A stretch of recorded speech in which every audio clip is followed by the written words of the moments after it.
Hello friend, નમસ્કાર. રક્ષાસ kitchen બાસ્કેટમાં આપનું સ્વાગત છે. આજે મારી સાથે મારા નાના દીકરાની વાઈફ હેમા છે અને એના મેરેજને 1 વર્ષ થઈ ગયું છે. અને એ રીતે જુઓ તો હું 1 વર્ષથી મારી ચેનલ ઉપર પણ વિડીયો અપલોડ કરવામાં અનિયમિત હતી. અને એનું કારણ હતું કે હું હેમાને થોડો ટાઈમ આપતી હતી. કારણ કે જ્યારે કોઈ દીકરી નવા ઘરે આવતી હોય છે ત્યારે એને ઘરની રહેણીકહેણી અને તેની બધી હેબિટો ચેન્જ થતી હોય છે. તો એ રીતે એની સાથે ટાઈમ સ્પેન્ડ મેં કરેલો છે. તો આજે હું તમારી સાથે હેમાની એક સરસ એવી રેસીપી શેર કરવાની છું.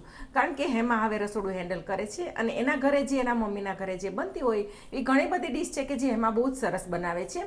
તો એમાંથી હું આજે તમારી સાથે એક રેસીપી હું એની પાસેથી તમારી સાથે શેર કરીશ. તો રેસીપી કઈ છે તે તમને હેમા જ કહેશે. તો બેટા તું કહે આજે તું શું બનાવવાની છો? હેલો ફ્રેન્ડ્સ, નમસ્કાર. મારું નામ હેમા છે. આજે આપણે રેસીપીમાં બનાવવાના છીએ કાચી કઢી.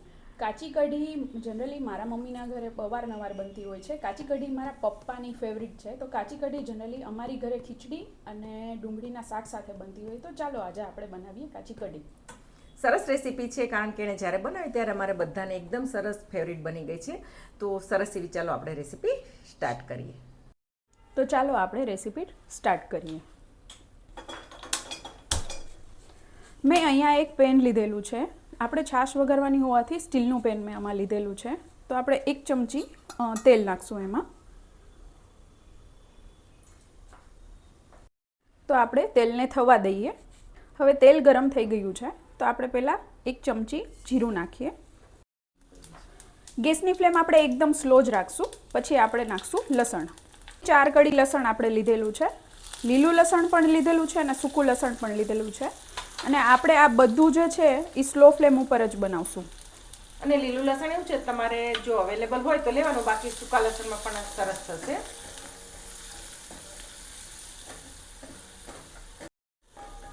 આપણે લસણ થોડું ગોલ્ડન બ્રાઉન થાય ત્યાં સુધી સોતળવાનું છે. તમે જોઈ શકો છો લસણ ગોલ્ડન બ્રાઉન થઈ ગયું છે. તો હવે આપણે લીમડાના પાન નાખશું. થોડી પિંચ જેટલી આપણે હળદર નાખશું એમાં. અને આ 3 કપ મેં છાશ લેવાની છું હું. આ 3 કપ.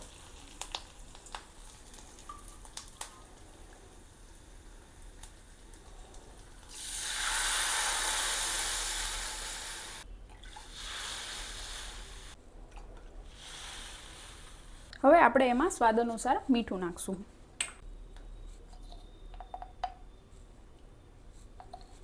થોડું લાલ મરચું પાવડર નાખશું આપણે, અડધી ચમચી જેટલું. અને અડધી ચમચી જેવું ધાણા જીરું પાવડર નાખશું આપણે. આપણે આને બહુ જાજી વાર માટે ગેસ ઉપર નહીં રાખીએ, કારણ કે જાજી વાર આપણે ગેસ ઉપર રાખીએ તો છાશ ફાટી જાય. અને થોડી મીડિયમ ટુ લો ફ્લેમ ઉપર આપણે રાખી અને કન્ટિન્યુઅસલી આપણે ચલાવતા રહેવાનું છે. સતત 2 મિનિટ જેવું મેં હલાવી નાખ્યું છે આને. અને હવે કઢી બનીને તૈયાર થઈ ગઈ છે. તો હવે આપણે ગેસની ફ્લેમ બંધ કરી દઈએ અને ધાણા ભાજી નાખી દઈએ થોડી. તો આપણી કાચી કઢી બનીને તૈયાર છે.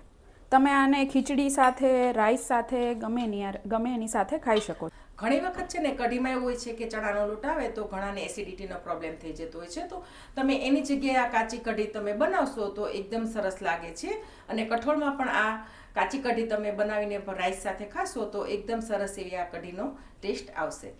અને આ છાશ છે એ તમારે જનરલી થોડી ખાટી છાશ હશે તો એકદમ વધારે સરસ લાગશે. ચલો આપણે સર્વિંગ બાઉલમાં લઈ લઈએ. અને હેમાની રેસીપી કેવી લાગી તે ચોક્કસથી તમે કોમેન્ટમાં જણાવજો.